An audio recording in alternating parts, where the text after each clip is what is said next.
Well, good evening. How are you all doing? Perfect. Have you all had a good day? Perfect. Oh, lovely.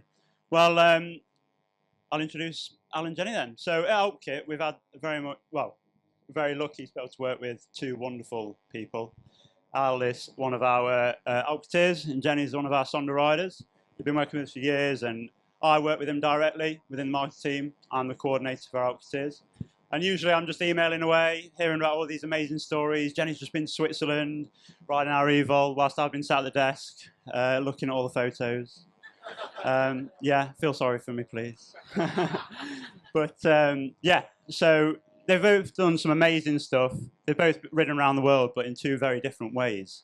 And that's what tonight's all about. So I'll hand you over to Jenny and Al. Enjoy.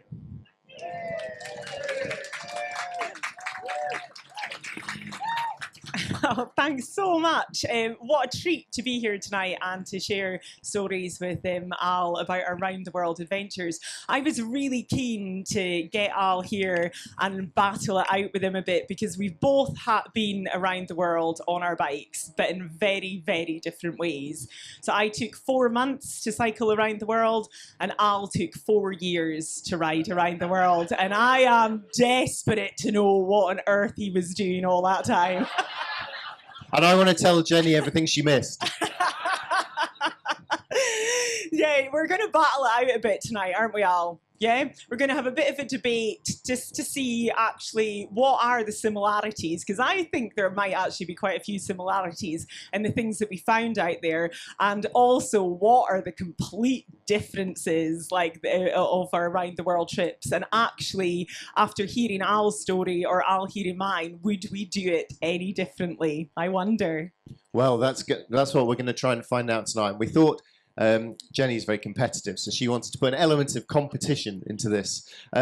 So what we thought we'd do is make this a friendly sort of debate. So a good way to do that would be if at the start we get a sense from you about you guys, whether you think you'd prefer, we're not saying what's better, I don't think there is a better, but what you'd prefer, whether you'd prefer to cycle around the world, top speed, world record, 4 months, or whether you're lazy so-and-so and you'd like to amble around for 4 years. So can we hear a whoop for anyone who'd like to go around the world at high speed, break the world record in 4 months? Okay. I think you could have done better, to be honest. Well, we'll find out. And anyone here, does the idea of a long... Actually, I was about to start doing a massive sales pitch there. Anyone fancy cycling slowly around the world? Oh my God, I have got my work cut out, don't I? Well, I say that. The challenge now is, once you've heard us both talk about our trips, will you still hold that opinion, or will Jenny win you over to her cause? So what we're going to do is we're going to discuss a few different topics of the trips and our different takes on it, and then there'll be a chunk of time at the end for everyone to ask questions. So should we get on with it? Yes, let's do it. The other challenge for me tonight is we've got about 1.5 minutes on each topic, and anybody that's heard me speak will know that is going to be the biggest challenge. So you might just have to stop. Get on with it. Right. Choose your adventure. Okay. My adventure. I've forgotten what slide's coming next already. Do I go next? Click. Life button. I've got one job. This was my one job. While Jenny's doing that, I'll do a sale pitch for the Commoners Choir, who were fantastic and have very nice cups. Oh, Swim nice. your life against the tide. And they got some very rude ones, but I needed a cup of coffee. I didn't have a cup, so I bought them their cups. She's done it. Let's go. Brilliant. Right, okay, nice and high tech. Okay, so my purpose for going around the world and wanting to race it, it was very much one of curiosity. And yes, about the world, but also of self-discovery, what I was capable of. I was 38 when I went round the world, but 14-year-old Jenny Graham was not a sporty child. I was writing all my own notes to get out of PE at school. I did not associate myself with the sporty kids, but I was from the Highlands of Scotland, England and we were country folk, and adventure came very, very quickly to me. So when I learned how to mountain bike in my mid-20s, that made sense. You were in the mountains and it was all about adventure. But then I got a road bike in my 30s just so I could get fitter on my mountain bike, and I started doing miles, like proper miles. And I was like, oh man, this is so good. And before I knew it, I was doing like regular back-to-back 100-mile weekends, like 200 miles over the weekend. And I was like, hang on, if this 14-year-old girl in me is now doing 200 miles regularly at the weekend, how much further can I go? Like, how much further can I push it? But it was big chat for me, really big chat, because I went to see loads of adventurers speaking. I went to loads of talks like this, and I never ever saw anyone like me. A working class mum, like I didn't go to university. I had my son when I was 18, and none of our family were sporty, and I wasn't even sporty, and I never heard that story. Nobody was standing up on stage and saying, yeah, I was like that, but I went and did it anyway. So I had a lot. I was like, oh, I wonder if I'm too ordinary to actually go and beat that record. So that was my purpose. That's interesting, because I think there's a fair whack of overlap there, because one of the reasons that I wanted to try and cycle around the world was that I felt really ordinary. I always felt like I was a bit of a loser in life, and I'd never really done anything very interesting. So I really was drawn to try and go around the world as a massive challenge to myself, to sort of prove something to myself. So certainly in the first two and a half years of cycling around the world, I was very much motivated by trying to prove stuff a bit to other people, and then latterly to myself. So there's definitely that element to it. But the point really that got me going was from reading books about adventure, crazy men and women going off doing all sorts of stupid stuff. And it was really reading books that encouraged me out the door to go see whether I might be able to do it myself. But what I really wanted was just something that was slow, something that was really simple, and something that was really hard. It was nothing to do with the bike. The bike was just a means of doing something slow, simple, and hard. And I think a really important difference between the two of us was that for me, it was really important to me that I was always allowed to quit this thing. I really had to say to myself, I'm not cycling around the world in order to get to the finish line. It seemed ridiculous to spend 4 years just to get to a finish line. So I always said to myself, if you find something more interesting, more rewarding, more challenging to do with your life along the way, then you're completely allowed to stop. You're not just cycling around the world in order to have cycled around the world. I think that's quite an important part of it for me. So that's why I did it. Okay. Great. Next slide, please. Next slide. Great. Routine. Okay, so shall I go first this time? So the routine, the daily routine of cycling around the world, I think in some ways is probably quite similar. I'd get up really early. I'd like to be on the road at first light. I'd get up. I didn't faff around. I'm not a sort of loafing around, faffing around slow cyclist. So I'd get up early. I'd push hard. I'd ride till I was hungry. Then I'd eat. Then I'd ride till I was hungry. Then I'd eat. I'd ride till I was hungry. So I'd eat. And then it'd get dark and I'd go to sleep. And I'd get up and do it in the morning. I think the difference, perhaps, in terms of doing it slowly was that I was always also, though, allowing myself to seek out surprises. If something interesting happened to me in the day, then I was very much encouraging myself to just accept whatever happened, to accept the invitation, to take this route that led up over the mountains rather than carrying on. And my inclination, I think my sort of lazy inclination, weirdly, was to just keep pushing on because I had 4 years to go. So I don't want to faff around. I've got to keep going. That was my lazy side. And when I was feeling more energetic and adventurous, then I would make myself go slowly and take the detours. And a question I always used to ask myself was, is this the hardest option I'm taking now? I don't want to get old, look back on this trip and think I took a sort of wimpy or lazy option. So I was always trying to find the hardest options within my days and to resist the sort of straight line, easy miles. Interesting. Yeah, mine was very much eat, sleep, ride, repeat, remember to charge all your equipment, start again the next day. I was aiming for 15 hours a day on the bike, saddle time. So that was the aim. I'm a huge optimist, and every morning I woke up, that's what I was aiming for.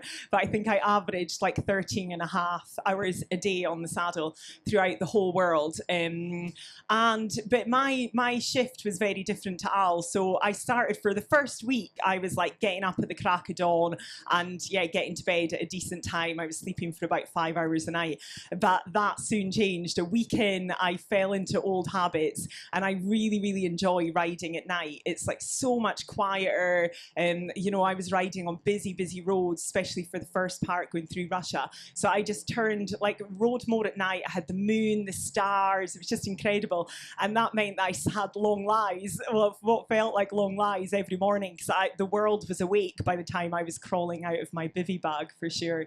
But there is a freedom that I found in not, like, knowing what the answer was. If I got asked to do a detour, if I got, you know, anything came up, like the adventures that you're talking about, then I knew that the answer was no, because I wanted nothing more than to keep on cycling. And in adulthood life, like, I was finding that, you know, like, all these decisions that we have to make on a daily basis just to be adults, like all the bills, all the emails, all the, you know, the day-to-day stuff before you even go on an adventure, it just takes so much out of you. And just being free of all that and just being like, I know the answer is no, and I'm keeping going, and I'm still really happy about that was, that was a cool part of my routine.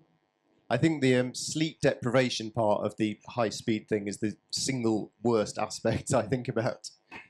Okay. Definitely. Next slide. Thank you. Our kit. We have got a very different approach on our kit, don't we? To be honest, I look at what I took around the world and I can barely leave the house for a day trip with that little kit now. It was that like seesaw of decisions that I was making every time I went to look at the kit. I was self-supported going around the world, so I needed to carry what I might need to fix myself, to fix my bike, to sleep out at night, and that was it. I had to strip down all the luxury items, and so every single thing that was on my bike there, whether it's a component or a bit of clothing, was meticulously thought about and sort of balanced up between weight and durability and the cost of it all, and then did I actually even need it? So I wouldn't have any spares with me at all. So one pair of socks, one pair of shoes, the outfit that I slept in, and it was like my get out of jail outfit if I was stuck in a really bad storm. It was lycra shorts and a woolly top, and that was also what I flew in and I was sitting next to people in. It was like nothing. And the only luxury or the only spare bit of clothing I had with me were these bright orange arm warmers that I never ever took out at the bottom of my bag. And I thought about giving them away. I thought about posting them home. I thought quite a lot every time I was going up a steep hill about these arm warmers. But by the time I'd kept them for that long, they became a bit of a crutch, because if it was really, really cold at night and I'd be in my bivvy bag and I was shivering and I'd be like, you're not that cold though, are you? Because you've still got the arm warmers and you've not put them on. So yeah, they were my one luxury that I didn't use. So my approach to kit really, well, at the start, it was just what stuff I happened to have. I really wanted to get sponsored, of course, to go on a big adventure, as we all do. And now I feel now such a fraud. Like, I wear this nice Alpkit stuff, and I've got a nice Alpkit bike, and I basically just prat around these days. And when I was trying to cycle 46,000 miles, because I hadn't done anything interesting, no one would pay me any attention at all. So my sponsors, before I went, I got some socks, a water bottle, and a penknife. That was the limit of my sponsored gear. The rest was just what I happened to have. So my kit was just strong and simple. I had a steel mountain bike, just basic stuff that you could weld in a desert if your bike snaps in Sudan. It was simple, solid sort of stuff. This picture's ridiculous, I know, but that in my defense, I am about to go through the Nubian desert there. So I've got 18 liters of water and 10 days of food there. In Siberia, I had a large axe for chopping down trees to burn at night. And yet I also had a ridiculously rubbish, cheap tent with this sort of plastic window in, which when it got to -40, the plastic shattered. So then I had this massive hole in the front of my tent at -40, which was ridiculous, but was quite useful for going for a midnight pee. And I put this picture up, but I was torn between this and another picture I love, which is my reading book pile when I went through Japan. I had a pile of books literally this high, about 12, 15 books. But didn't have a single pair of underpants because they were definitely too heavy. So I had quite a strange approach to kit. That is so funny. I can't even imagine being in a state that I was able to read a book when I was going So round. did you not read a book in 4 months? I did not. I listened. Oh. I listened to a lot of audiobooks, so but I couldn't. Yeah, I wouldn't have been able to read or write or anything, any of the basics like that. That's interesting. When I set off, I didn't take any music because I thought music is such an escape, and I thought I'm not in this to escape. I need to just deal and face whatever I've got. So for a whole year, I had no music, and then after a year, it's like, geez, you're a miserable so-and-so. Get some music. So amazing what it does. Next slide. Oh, finances. Okay, money. Shall I go first? So my trip, I spent £7,000 in 4 years cycling around the world. And the reason I spent £7,000 is because that was my entire worldly wealth when I set off. And the sensible option would have been to work for a year or two till I had more money and then go. But I thought, geez, if I don't go now, I'm never going to go. Life's going to get in the way and I'm not going to go. So I'm just going to go now and live as cheap as I possibly could. So I had basically no hotels, no chocolate, no cold drinks, even in boiling hot countries. I remember cycling into Mexico City. It was a really sketchy area, and these sort of motels you could stay in for about $5, but I wouldn't allow myself even the safety of a hotel, so I slept in a Mexican graveyard for the night, absolutely terrified, just because it was this constant struggle of, if I spend this $5 now, that's 5 days less I can cycle in Africa. So I found it completely draining, completely exhausting. I was very conscious that I was playing at being poor. I was in very poor parts of the world and I was living pretty poor, but I was, with that caveat that I was playing the game, I could always escape. But although I found that so stressful, looking back now, it's one of the parts of the trip that I'm most grateful for. Is that sort of complete enforced frugality on me for 4 years. It was a pretty good education, but it was pretty joyless as well. But overall, I'm quite glad. I'm glad I did it cheap, but maybe not quite that cheap. I was a complete opposite from Al on this, and for over 4 months, I estimated that the trip was going to cost me £15,000. So I had to get really last-minute long-haul flights. I had to get food whenever and wherever I could, and like not have to worry about any sort of budget. I wasn't carrying a stove with me, so I would carry like a day and a half's worth of food with me and try and eat inside like one day or once a day or once every 2 days. And the thinking in that was then I can recharge my equipment and I can get a wash and wash my kit and things in the toilet. So that was important. And also accommodation. So in £15,000, I was able to stay inside for a third of the trip. So once every third night, I would try and get accommodation, and then that just helped sort of it just sort of helped getting a good night's sleep basically, rather than being in your bivvy bag. But 15 grand was so much money. Like, I did not have that sort of money to spend. I didn't have that money anyway, let alone to spend on a bike trip. So I was really optimistic about it, and just was like, hey, to all these brands and companies, I was like, oh, I've got this really good idea. I'm going to cycle around the world. I'm going to try and get the record. And they were like, and like, we're not giving you any money. You've never won a race. You're like a mid-pack rider. You're like, who are you? People ask us all the time. And I went through this for months, just getting all these rejection emails. And I was like, oh no. But it got to the point that it had so many rejections that I was like too embarrassed not to actually go out and do it around the world, because it was like, it really spurred me on. It's like, if I meet any of these people, I can't say to them that I didn't get the money together. So I was leaving in the June, and I still had no money until the March, like no money to make this happen. And the Adventure Syndicate had got on board with the idea, and they sponsored me through their own sponsors with kit and money. So that was like about a third of the money I got there. A friend who had this like big company in America. They gave me a couple of grand, but this was all quite last minute. And then so I was halfway there. I had half half the amount of money I thought I needed to make it work. And then I had this pictures of me coming out to the world on Facebook that I was going to cycle around the world, because I hadn't really told anyone outside my circle. So it was in the March, and I was raffling off my beautiful mountain bike. And I was like, for a tenner a raffle ticket, you could win this this beautiful Niner bike, but also the money is going to go towards me trying to cycle around the world.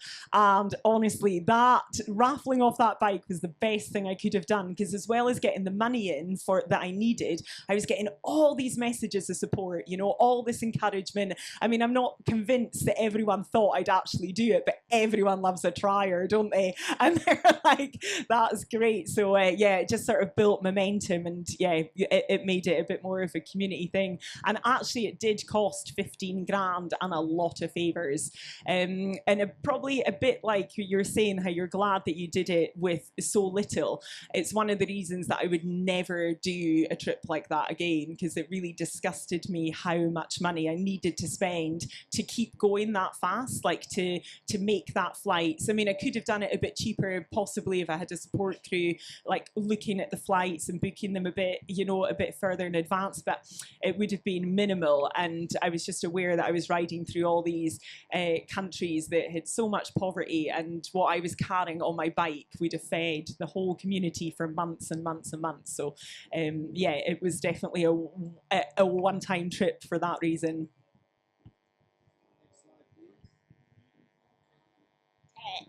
Me? Okay, tech. I was high tech. Look at all my stuff.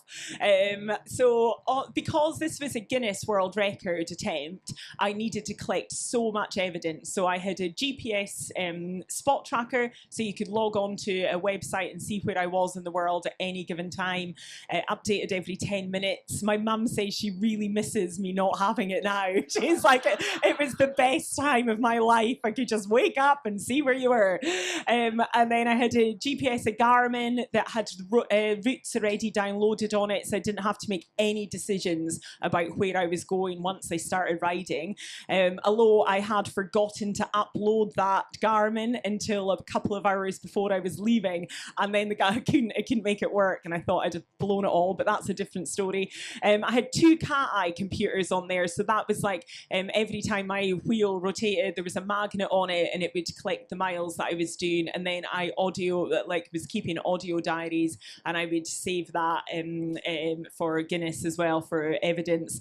And and I had my phone too, so I was, you know, on WhatsApp to people, voice messages. I was often too tired for a 2-way conversation, but voice messages were amazing. So and I had audiobooks, and I had music, and I had all the technology you can imagine. And there's a couple of points, like going across Russia, where I couldn't get a Russian SIM card, so I could only log in when I got Wi-Fi, and coming down the Yukon. But apart from that, I was pretty much in touch with people the whole way around, and probably more so than I had been on the years build up to it. Yeah.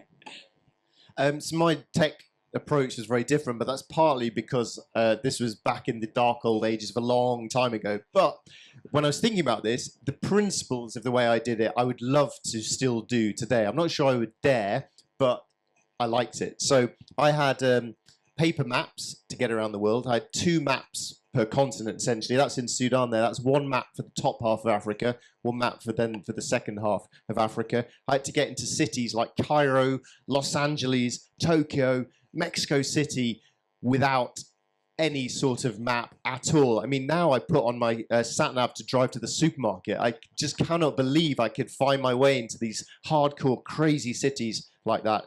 In terms of technology, I had 2 things: a head torch and a digital camera, but I wasn't that fussed about taking pictures. I took 3,000 photos in 4 years. Now, I love photography now. It's really important to me. I sometimes take 3,000 pictures in a weekend.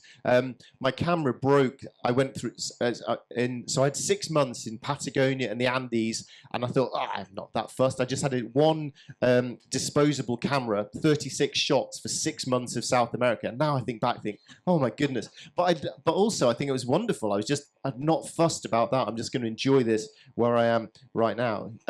When I left a city, I would go to an internet cafe, find a bit of email my mum and say, I'll be back online in a month when I reach Kazakhstan. If you want to reach me, you can't. If anyone pops their clogs, I'll hear about it in a month. Just complete removal from the world, which is extraordinary to think about, really. I wrote a blog. I was pretty advanced, actually, and I had a blog before the word blog was invented. But all I could do was update it when I got to an internet cafe. So I did 10 updates from England to Cape Town. And that was it. And what I really enjoyed about that was I had like roughly a month riding along thinking, how will I tell people about this month? And then distill it down into one blog post rather than just trying to do little Instagram things all the time. And I really, really cherish that aspect of the lack of doing things in a very untech sort of way. Food, whoa. So my general rule was just always eat the cheapest possible food you can find wherever you are. And that then becomes a very different experience. So in North America, I essentially ate white bread and giant tubs of peanut butter that are half sugar, and then instant noodles. And I got fat for the first time in my life. I had my only ever filling in my life, and it was pretty gross. Compare that to somewhere like rural China, really, really poor, but there I had more of a Jenny approach of it's cheaper to eat out than it is to buy your own food, so I'll just cycle, and when I find a roadside stall, I'll go in, get a fresh cooked meal and noodles, cycle on to the next one. It's fantastic, cheap, but really delicious. So I was completely at the mercy of whatever was in a different country, but generally I would cook my own meals at night, which was, I don't know how I didn't get scurvy, but my standard diet was pasta with a stock cube, which I just ate every night for years. It's just unbelievable. And someone in Jordan gave me a packet of chewing gum, and this was such an incredible thing that I made it last until Cape Town by having about a quarter of a piece of chewing gum every few weeks. It's just unbelievable. But the staple diet of me cycling around the world was banana sandwiches. Buy a banana, squidge it in whatever local bread you've got, and off you go. And I basically ate colossal numbers of banana sandwiches for 4 years, plus whatever was cheap. Oh, my diet was pretty grim as well, actually, but I've spent a lot more money on it. The big thing for me was getting as many calories as I could down with no detours at all. So I ate out of a lot of service stations. And if you have ever tried to get a nutritious meal out of a service station, you'll know what I was up against. This was one of my favourites, this picture, actually. It was just when I'd just come into Russia, I think, and I'd got some instant mashed potatoes and Earl Grey and some Jaffa cakes, and I was like, I am winning at life. But that really wore thin. That was early on, and I ate a lot out of garages a lot, and I also ate out of fast food a lot, like anything like McDonald's, Tim Hortons, anything that there was a screen that I could order and I didn't have to speak to anyone. There was a toilet I could use, there was free Wi-Fi, and there was coffee. It was like that basic. And even when you're cycling around the world, and I was probably using up about 6,000 calories a day, I still had to say to myself, you have to stop eating so many donuts. Like, you can't, like, you literally can't. Because like Al, I was like doing all this riding and actually getting bigger. It was like, how is this working?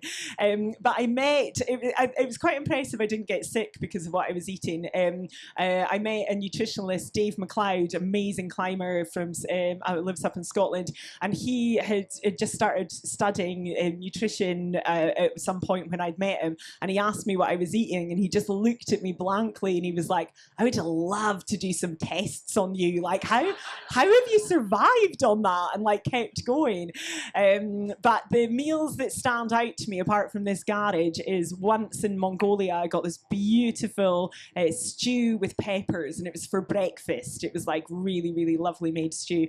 And then I went to an all-you-can-eat buffet in Canada, and I went and got a full plate of broccoli for my first round because I hadn't had any vegetables since the peppers in Mongolia. So yeah, they're standout moments. I bet you got value for money out of that all-you-can-eat buffet. I know, exactly. All-you-can-eat buffet. No more world cyclists allowed. Okay, next one, please. Oh, people. Oh my goodness. So I think people assume because I was in a hurry that then it takes away from that interactions you're having with people. But actually, because you know that you're going to go and you're not going to have any more time with this person, it just makes it's like a really intimate moment. And whatever's happening, like here, I'm in Mongolia and I'm in this beautiful yurt in Gur, even, and they'd made breakfast for me and it was gorgeous. And I still remember their eyes. And they had we just had this connection, and then I'm gone again. And again with the freedom of not making not carrying any more kit than you need, not making any of that decisions about what to do with your day. There came great freedom in knowing that that was it, and then you were gone. That you didn't have to go back, and although it would have been beautiful, but you didn't have to carry on the relationship or the interaction. But depending where people met me, now I'm generally pretty, a happy sort of person. But when you're riding for 15 hours a day, there's moments in that day that you are not happy. And in Canada, is there any Canadians in tonight? They're the second friendliest nation on the planet, I think. They were just so keen to know what I was doing and come up and speak to me. But I was in a bad place going through Canada. And anytime anyone spoke to me, I would inwardly roll my eyes. I'd be like, oh God, don't ask me what I'm doing, because I was just so fatigued and I had nothing left to give people. And my sister lives in London, she has done for years, and I was saying this to her over a voice message, I don't know what's happening to me, I'm rolling my eyes when people are speaking, and she's like, and it's that's normal. It's it didn't feel normal for me. And then friendliest place for me was definitely Asia, where people were just so giving and with their time and just wanting me to be part of that scene and that scenario of there and then. But I had to watch that didn't hold me up too much, and that I did actually get going. I'd agree with everything you just said there completely. I really enjoyed being able to get invited to stay with random families, which happens so often, but then to be able to take up their invitation, hey, why don't you stay a few days? Okay. And then just eat everything in their fridge. And but also, though, trying to really read the room of, do they actually want me to stay, or are they just being polite? So trying to be really sensitive about that. But just staying with... trying to get a visa for Iran, I couldn't I spent 3 weeks in Kazakhstan with a family while I was trying to get a visa. Failed, so I cycled to Kyrgyzstan, spent 3 weeks with another family. Just this long time in places was wonderful, and the kindnesses was incredible. The flip of that, of course, though, is there's also annoying experiences as well. There's Ethiopia, endless kids throwing stones at me the entire time. Cycling through Uzbekistan, where every single person would shout, "Adkuda, Adkuda, where you from? Where you from?" And so annoying. But that was massively outdone by just the incredible daily kindnesses of people. And the people side of cycling around the world was the real unexpected highlight of the trip for me. I set off around the world on my own because I wanted to challenge myself on my own against the world. Can I handle it in the world on my own, crossing deserts and stuff? But eventually I got tired of that sort of nonsense and just became fascinated by these 6-7 billion kind strangers ready to talk to me along the way. And I was constantly trying to force myself to slow down and accept, of course, they're going to ask me the same questions I've answered 5,000 times. You have to go through that as to sort of pay the return on the investment for then having these lovely experiences. So yeah, people always talk about the kindness of strangers on adventures, and that I think was the single biggest surprise of the trip. I got mugged in Siberia at gunpoint, and this guy he stole my wallet with a gun, but I was a bit lost at the time. So once he stole my wallet, I said, "Excuse me, can you tell me where I am?" So I got out my map, we spread it out in his car, and he's like, "Oh," and he helped me on the way, and then he went off with my wallet. So there are good, kind people wherever you go in the world. Next one, please. Right. So funny. Oh God. Homecoming. So when I was cycling back through Europe, I'd been away for over 4 years, and I came up the Simplon Pass. It's between Italy and France, I think. And I remember getting to the top of the Alps, basically thinking it's basically downhill from here to Britain, to home, and to the end. Or I can turn around here, ride back down this pass, and cycle off to the 140 countries that I haven't yet been to. What do I do? And the easy option would have been to turn around and carry on cycling around the world for years and years and years. And the hard option, the scary option, the challenging option, and the adventurous option was to come down the pass, come home, and get on with life. But I remember that as a really big moment. And of course, when I got home, I was really happy, excited. I was relieved not to have to cycle tomorrow. It was really nice to see my friends. They were really happy to hear my stories for about half an hour, and then we just got on with life as normal. And for the next year, I was just exhausted. I had a really sore back. I could only sleep on my front. I was really listless. I was really aimless. I was really conscious of worrying that my life had peaked aged 30, and that I would never feel as alive as that ever again. Eventually I found some sort of solutions by trying to find other adventures that weren't on a bike, but I've always since been conscious that I'm still talking about the stupid bike ride now, like decades on. I mean, everything I've ever done since has lived in the shadow of my first real adventure. It was the best and most interesting days of my life, but it was also the worst and the loneliest days of my life, when I yearned to be home with a community and a family and normality.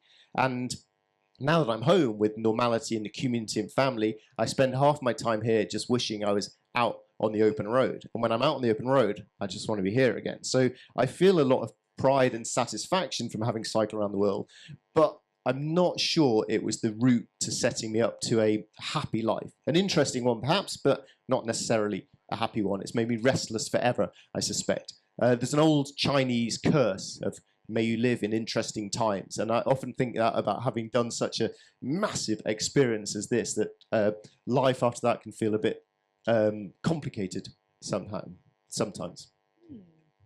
Yeah, when I read this, Rehab and Homecoming, I was like, how long have they got? Oh my God, I could speak for the whole hour on this. It was like, for me, I was so happy to be finishing, of course, because I had this record to finish for. Like, if I crossed that line, then that was it. I'd got the record, I'd taken the days off it that I'd wanted, so it was like a big success. I'd have achieved the thing that I wanted to achieve. And I did that. And I crossed the line, and it was like I saw my family there, and it was like they were all made of cardboard. I couldn't quite get my head around what was going on. They were all cheering, and I could see them, and they were chatting, but we couldn't connect in the way that I was so used to connecting with them. And that went on, and not just with my family, but everyone around me. When I went back home, when you're planning for a trip like round the world, like my one, I was like everything. I was working full time, getting project managing, getting the money together, fundraising, and also training like 20 hours a week. So something has to give. And for me, it was my home. So I'd basically not done any DIY for a whole year on the lead up to it. And so I got home and everything was falling apart. And like the reality of being in B&Q and someone meeting you, being like, oh my God, you've just cycled around the world and been really excited. And they're like, what now? I was like, I'm just going to put a skirting board up that fell off last February. And just like, there was such, from what people could see and what people were being excited about and how I felt. And I too was exhausted. I couldn't put into words what I needed or how I felt. And so I ended up being probably quite difficult to be around because nobody knew what was wrong because I'd completed it, I'd done it. But for me, like being on the bike, there was this big thing that everyone thought that I was this amazing cyclist, and the reality was I was super unfit. I was so fatigued. I couldn't sleep at night.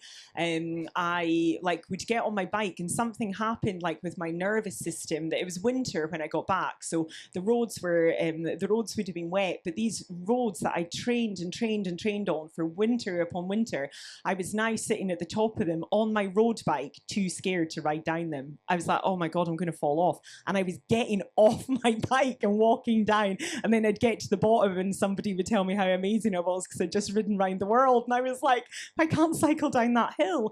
And yeah, it took me months, right until winter lifted, I suppose, for me to start getting my head around it and start being able to tell people what was going on for me. But and I thought, because I worked in social work and I was pretty on the ball with the mentality, I thought I was anyway, with what would happen to me mentally, that I didn't think I'd be affected by it. Such an optimist. And yeah, but there I was. Yeah, it was huge, and it wasn't in that way that I still wanted to be riding. I was delighted I wasn't riding. Yeah, I just wanted the world to slow down for a minute till I caught up. Interesting. Yeah, I do think that if any of you are planning big trips, you do a lot of planning and preparation about going on the trip. And I think we really underestimate the importance of preparing for afterwards. I get regular emails from people who are like, I've just been to the South Pole, I've just crossed the ocean, I've just gone around the world. How the heck do I deal with life after that? I think it's a very common thing. So if you're planning a big trip, do bear that in mind. Right. Yeah. No, I was going to say next slide, but I don't think there is. No, there is a next slide, because this is where you should buy these books that are incredible. Speaking of books, actually, before I forget, one of the great delights of my life now that I write books is that I get sent loads of books by publishers, like lots of books every week I get sent, which I love. But then once I've read them all, what the heck do I do with them? So I've got here 2 bags full of adventure-type books that I'm giving away. So after, if you want some free books, there's also, though, a pint glass there. If you could pop in any cash that you want to in that, it's going to go to the Alp Kit Foundation. But grab yourself some books afterwards. But to get back to what we're actually talking about, I hope that you've enjoyed seeing the similarities, the overlaps, and all the differences of these 2 different styles going around the world. And I think what would be really good now is if we throw the floor open to any questions you want to put to either of us about adventures, slow or fast. Here's one here in the corner. Hi.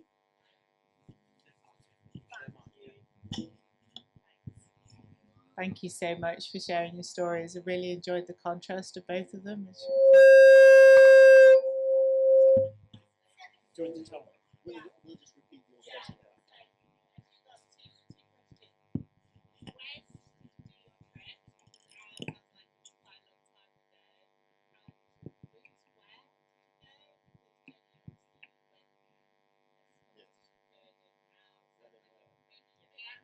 So the question is, when did we go and where did we go?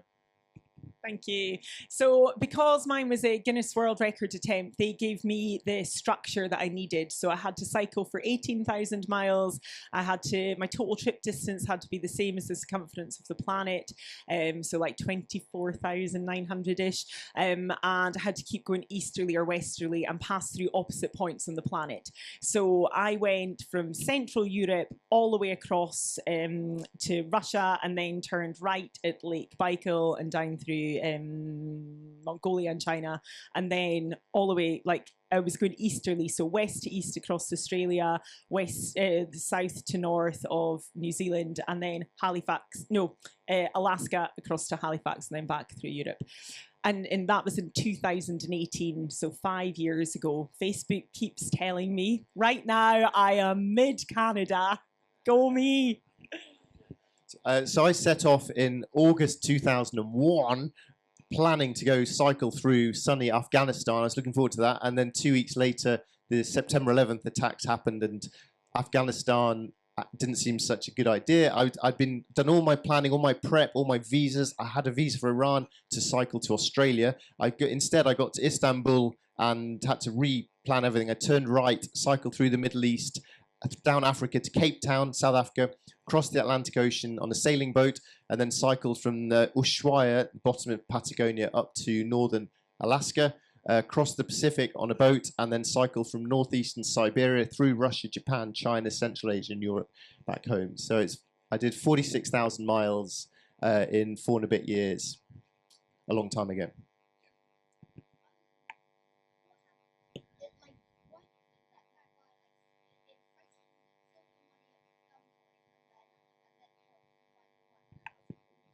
Good question. So why did the guy threaten me at gunpoint and then help me find my way?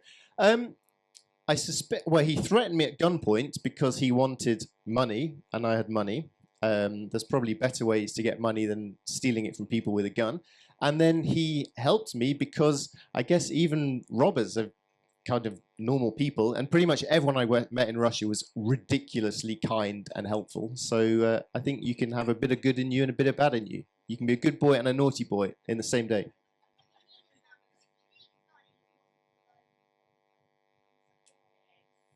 Great summary. Excellent. Yeah, very good. Right. Yeah.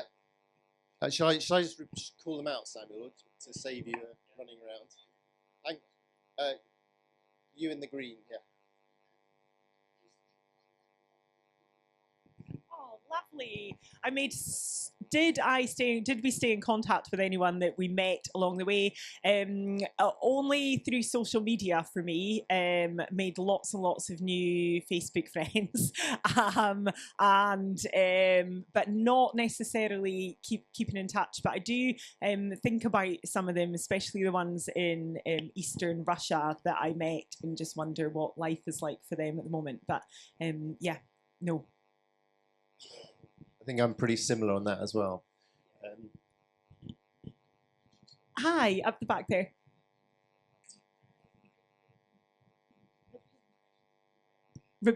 So a question about repairs and what went wrong with our bikes. You must have had some belters. Yeah, so my first wheel broke in Romania, and I stayed with some Romanian shepherd in his hut while I'm actually rubbish at fixing bikes, so I had a how to fix your bike book, which I carried for 3 years before I dared get rid of it. So I did that. Then my frame of my bike snapped in Sudan, so I had to find the local baker and bed maker welder guy to fix it. My gears broke in southern Africa, so the only way I could change gears by reaching down with my spoon to change gears. So I just, which made eating hard. So my bike was a total and utter wreck. My tyres got so bald that I went to a rubbish dump in Chile, and I found an old welly boot, and I cut the Achilles out of the welly boot to strap onto my tyre. So yeah, my bike was an absolute shambles. That's a great bodge. That's some really good bodges in there, isn't it?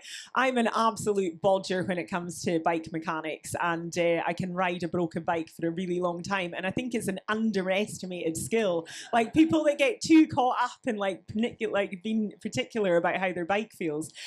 So I had in that 15 grand budget that I had, I wanted to get like a new drive chain, new tyres, every new continent. So I tried to pick kit that I thought would last me about 6,000 miles, and then I could change it. But of course that didn't happen, and all the time. And I would do things like my chain. By the time I got to Mongolia, it was in a really, really bad way. But I just couldn't face trying to get a chain in Mongolia. It was really hard work. So I would just do things like buy oily fish, cans of oily fish, and then just like use the oil to go onto my chain, and then have lunch with it afterwards. Honestly, that is such a good tip because it's really thick oil, so it's dead good. I would have things like gear shifters would go, but I would just ride with no gears until I found a bike shop, whenever that would be. And what else? Oh, I would like have to tie my foot onto my left foot. Actually, my cleat kept coming out, like wearing really, really thin, and so sometimes like my foot, my cleat that goes attaches from my shoe to my pedal, and so to stop my foot going into my front wheel, I would just use hair bands and tie myself onto the pedals. But that's fine when you're moving, but if you forget that you're tied onto your pedals when you stop, so lots of sort of bodges. But the only thing that nearly stopped me was a bottom bracket in Dawson Creek, but I managed to get a bodger of a mechanic to make something work for me, so that was really good. But yeah, definitely wouldn't have carried a book about it. No, Dawson Creek, in like the TV programme, which was very exciting. Yeah. What did you miss doing the most? That's a great question. Well, what I should say, of course, is my family. In reality, I really miss things like toast, Marmite, and watching football on TV. They were things that I really missed doing. Do you know the thing I missed most in the whole world was my pajamas? Oh my God. a lycra. Like the only thing I had other than my bibs were lycra shorts. And to get like the whole way across Australia, I was like, right, when I get to, it was winter in Australia, so things were pretty tough out there and I was really uncomfortable a lot of the time. And I had this big flight from New Zealand to get up to Alaska. And I was like, the whole way across that continent, I was like, I'm going to buy pajamas when I get there. I'm going to get fat face, really fleecy ones. And I'm just going to like give them away when I get into Alaska. And I just couldn't bring myself to do it. I was like, what a waste of a pair of pajamas. And I didn't get them, which was heartbreaking. But I wore them a lot when I came home. Oh, next question. Hi, good hand.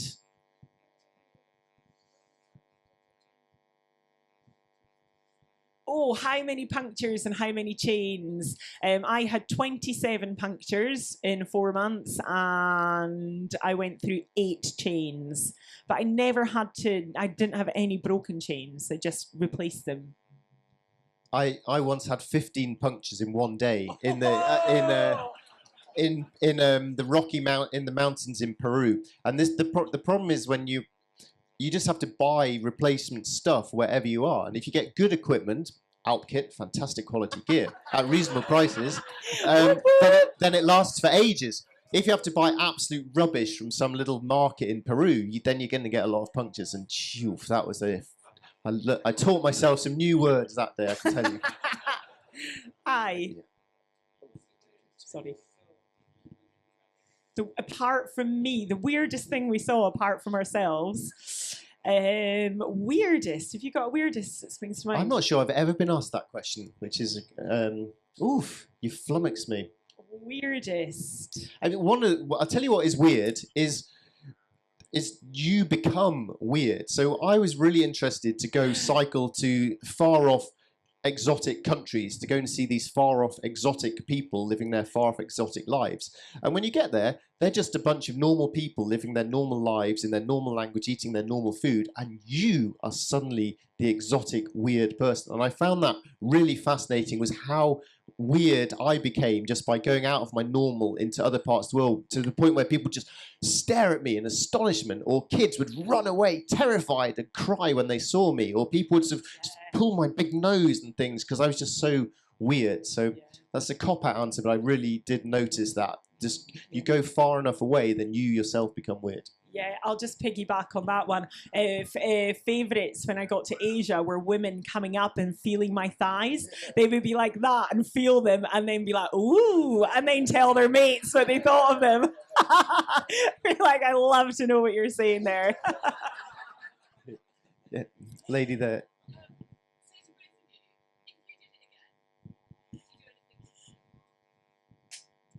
If we did it again, would we do anything differently? I mean, if I was giving advice to somebody who wanted to go and get the record, there's only been 3 women, I'm one of 3 to get the record. So it's up there, girls. Get out there. And if you were wanting to do it, I would say to you, take better sleeping equipment with you. I went so light that I shivered to sleep and shivered when I woke up. And it was just like I could have gone much faster, I think, if I'd actually got good rest. And if you had more money, then, you know, I could have spent it on flights that I could have rested on and stuff like that. I wouldn't have done anything different. It was the trip of a lifetime. I absolutely loved it. And every step, every single day, even the really, really miserable ones, I felt contentment. And at one point of that day, and just having that freedom of like, being by yourself for 4 months, which is nothing on 4 years, but being by and like cycling through all the emotions that you will, it was like, you know, and just you really get to know yourself. And so, yeah, no, I wouldn't have changed mine. But next person, take a better sleeping bag. I would. It's interesting you just saying that, because if I have any regrets from my trip, it was times when I just thought, I'm just going to hammer down this road and get out of this country and on to the next one. And so if anything, I would go slower. I would be a bit kinder to myself. I'd try and just be like, geez, dude, you're doing all right. Stop being so ridiculously hard on yourself for year after year. It's ridiculous. And also I would treat myself to 1 cup of coffee a week. I'd enjoy that disproportionately to sit in a cafe for 15 minutes and have a cup of coffee once a week would made me so much more joyful than I actually was. Did you not have any coffee for the 4 years? Well, I'm not sure. Again, some places I did here and there, but But it wasn't part well, of I your tell you what I journey. did is in cold places. Actually, God, my memory's terrible. Is what I did always have. I had either tea or instant coffee, and that was like my evening treat. And my top tip: get popcorn in the little kernels, and then make yourself a pan of popcorn at night when you set up camp, because that feels like luxury food, but it's really small and lightweight. So yeah, did that. Right at the back.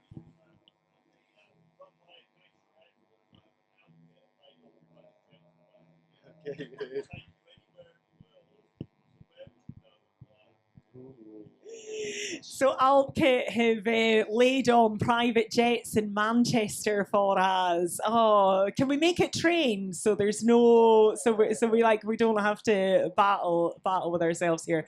Where would we go? Have you got anywhere left in your wish list? Yeah, very definitely. I mean, so many places, but a couple of classic adventure places that I haven't been to is New Zealand. I think I would just emigrate there sight unseen tomorrow. I've never been. And Nepal, and then Antarctica, this entire continent that's still waiting for me, he says arrogantly. So yeah, they're the three places I often think I'd really love to go to.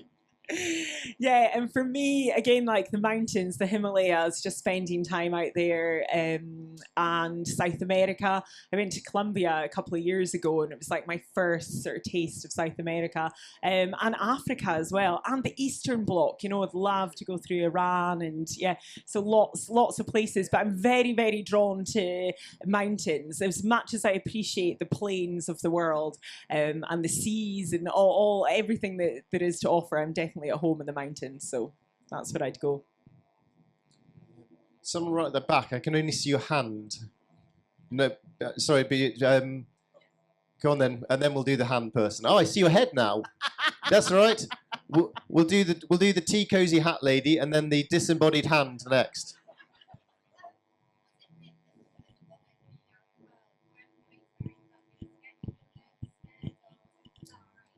So, as a woman, did it feel sketchy or scary being out there? And it's such an interesting question, isn't it? That we assume that is like the woman that's going to feel more vulnerable. Yeah, Al was the one that got mugged, and I thought about this a lot because I got a lot of messages saying, you know, about how brave I was, and a lot of it came down to being a woman out there. And I thought, God, you know, my son was 19 when I left, 19, 20, and I thought if he was riding around the world, I'd give him the same advice as I'm giving myself right now, as a lone traveller, keeping safe in an environment where maybe you're not getting good vibes, and so I didn't. And you know, the countries, I'd done the research on the countries that I was travelling through as well, and so I don't think I felt at particular risk because I was a woman. I had there was moments between men and Google Translate and myself that were like, funny moments, but nothing that just sort of people being more forward. But I'm not convinced that I was in any more danger than Al was. Yeah. Disembodied hand, yes. Did we wash our clothes? I didn't do very much washing. So what I would try to do is jump in rivers or lakes wearing my clothes. I was traveling luxuriously compared to Jenny. I had two sets of clothes. I had this pair that I'd cycle in every single day until they literally rotted and fell off me. I mean, it's held together with safety pins. And then I would have another pair of trousers and a shirt that I wear at night. I was pretty squalid. I went for, I think, about a month without washing once. And once I was in China and in a cafe, brought me out a nice meal, very nice. I paid the bill. And then this lady came out with a big bowl of hot water and a bottle of shampoo and just made me wash my hair in her restaurant. So squalid, which is quite embarrassing. But then I did cycle off like smelling like a summer meadow. I also had really big hair as well, which is quite cool. Yeah, I was absolutely stinking. I was like, didn't have any spare clothes. I had 2 pairs of bibs. I nearly didn't. I nearly only took one. I was so glad I took 2. And so I would wash and just dry one on my bike. But mostly I was just doing sink washes. So get to a cafe, order coffee, run in, wash things. Not very well. But I got 2 machine washes. One in Australia where just by chance there was a washing machine in the hotel, and so I washed it there. And then when I got to Canada, this guy had met me. It was in the Yukon. I hadn't seen anyone for days and days, and find this little restaurant, and I'd like gone out to try and find Wi-Fi, and like there was a really, really dark car park, and 6,000 miles away from home I just heard, "Jenny Graham, is that you?" And this big guy came over to me, and he'd like saw on Facebook that I was that I was in his town. Anyway, he was like really sweet. He was like, "Look, my family live in Watson Lake. Will you come and stay with us?" And I was like, nah, because, you know, I was like trying to keep on the record and I talk too much and it would eat up too much time. And he'd said to me, "Are you sure? Like, we've got a washing machine. Like, you could do with washing your clothes." It's like, oh, okay then, yeah. So I went back and I got a full machine wash there. But yeah, things were grim by the end. Yeah, through that.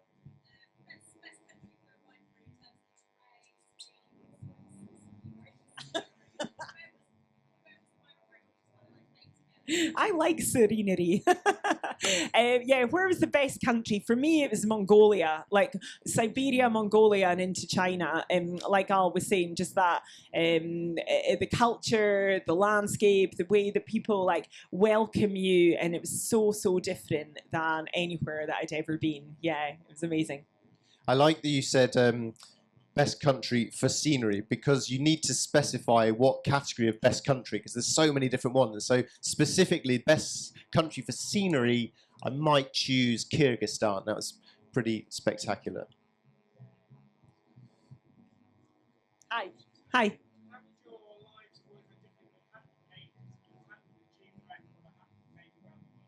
I love that question. How would our what's that? How would our lives have changed if we hadn't made it round the world, or hadn't even gone on our journey, I guess, if we hadn't done that?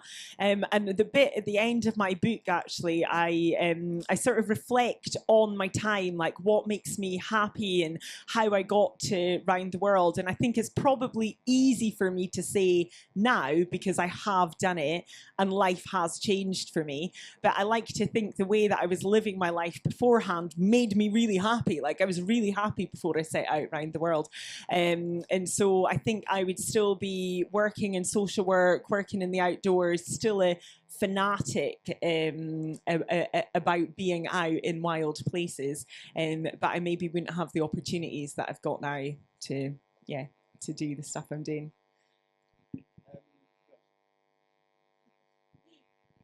Subtly time out. No, I broke my microphone doing a cool flip. You try and quick fix that. How had my life been different if I hadn't done it? Well, before the trip, I was perfectly happy in life. I was going to be a teacher, and I suspect if I hadn't done that, I'd have carried on. I'd be a teacher. Geez, I'd maybe be a head teacher by now. I think I'd been a good teacher, and maybe I'd have enjoyed going off adventuring in my holidays without feeling obliged to post every time I went camping on the internet. And who knows, it would have been quite different. I'd had to pay for my shirts, but yeah, I think I'd have been a teacher. And I do often wonder about whether my life would have been happier, better, worse. I do often consider those sort of options. But yeah, I think that's what I would have been, a teacher somewhere. Hi, at the back with a hat.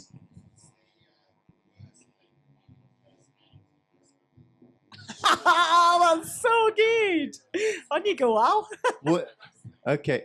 So the question was about the best and worst aspects of your personality. And I think one of the brilliant things about traveling solo is the long, dark gazing into your soul that you do on these solo adventures. Being on your own, having to fix every problem, being tired is a brilliant thing. That's why I think it's so, if you can dare yourself to do it, then having an adventure on your own, even overnight, is such a great thing to do.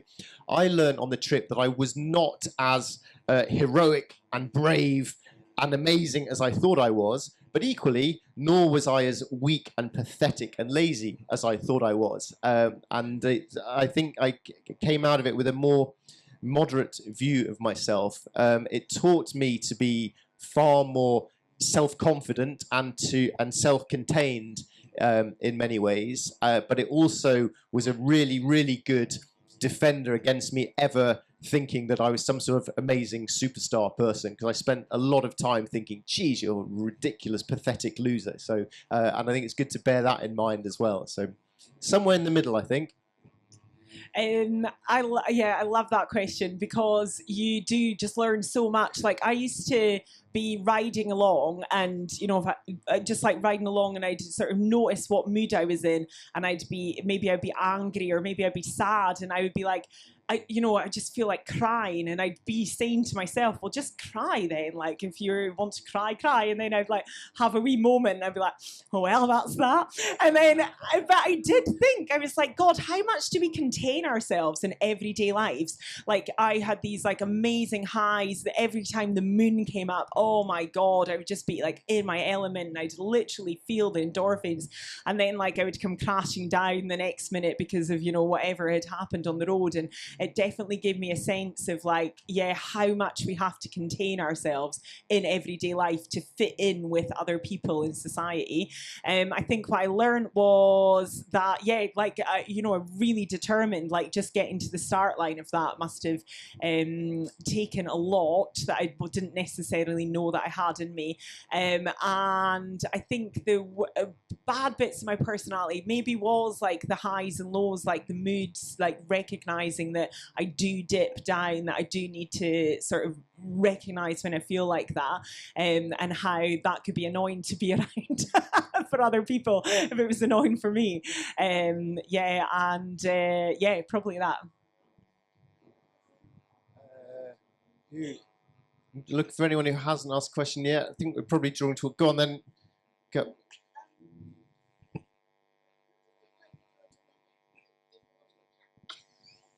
What did we do on our birthday, and did we wash our pants? Do you wash our pants on our birthday or in general? Once a year on our birthday, we washed our pants. I don't tell anyone, but after about a week of cycling around the world, I thought, my pants are too heavy. I could carry more reading books, and I threw them away, and I didn't have any pants for 4 years. And my birthdays were really quite rubbish. I felt quite lonely. I missed my family. Birthdays, Christmas. I had quite a few Christmases in countries that didn't have Christmas. And so they were a bit rubbish, to be honest. So those were the days that I did miss being at home. I didn't have any pants either. And it wasn't my birthday. Got back before my birthday.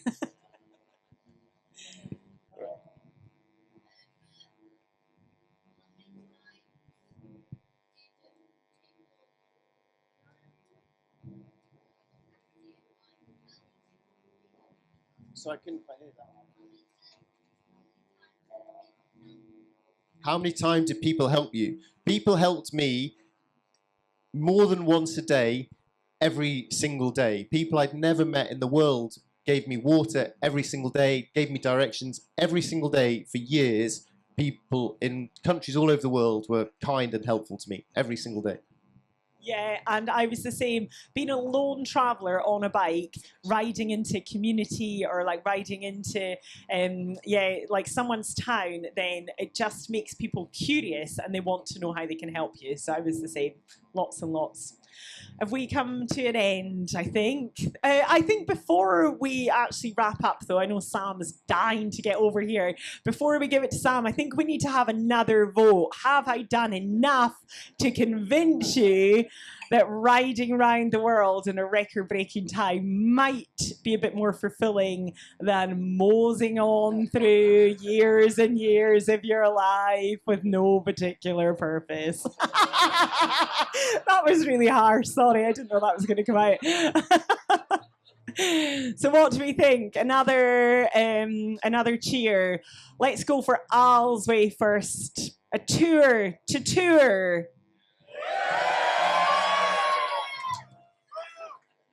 I don't even want to ask. And to race. God, you it just needed to warm up. I like it. Thank you very much.